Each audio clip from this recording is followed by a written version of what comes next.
It's been nearly 25 years since one of the world's worst airline disasters happened right off the coast of Long Island. The explosion of TWA Flight 800 claimed all 230 people on board and left haunting memories for those who took part in the recovery efforts. Tonight, News 12's Doug Geed begins our two-part series, TWA Flight 800, 25 years later, with exclusive interviews with first responders.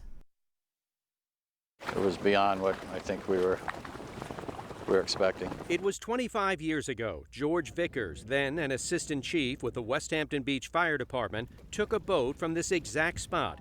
He and 4 others were responding to a somewhat unusual call about a fire out in the ocean. I thought a small plane, maybe a small boat. But they soon learned it was something much more catastrophic. As we got even closer, then we could see the jet fuel and personal belongings, a lot of luggage. We just saw an explosion out here. TWA 800, if you hear center ident. I think that was him. I think so. TWA Flight 800 took off from Kennedy Airport around 8:30 the night of July 17, 1996. It hugged the south shore of Long Island as it started what was supposed to be an overnight flight to Paris.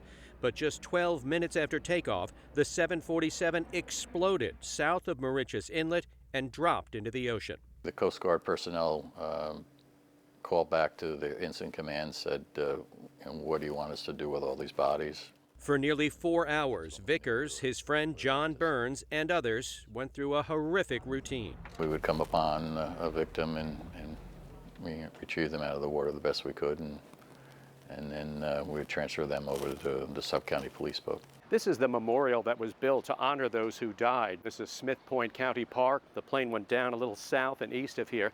Now, at the time, the plane was more than 2.5 miles in the sky. So that's how far the 230 people on board fell. Now, officials believe all of them died almost instantly when the plane exploded and broke apart. Still, the impact of hitting the water from that height, it left images that those who were there that night will never forget.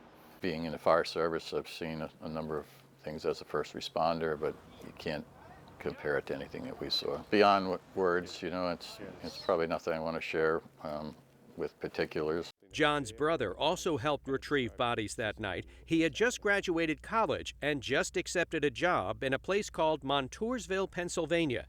Days later, it was revealed that the victims included 16 high school students and 5 chaperones from Montoursville. Although he took the job, it eventually became too emotional. It was a very difficult 6 months that he was there, and then he transferred to another location. All these years later, Burns, Vickers, and the others who were there say they rarely talk about what happened. They admit they're occasionally haunted by the experience, but they hope in some small way they brought comfort to the families of the victims. There was nothing good that came out of that whole operation other than to retrieve bodies for their families. I think we can look back and say, all right, we did our part. Wish that it never happened, but I'm glad that I did what I did to help.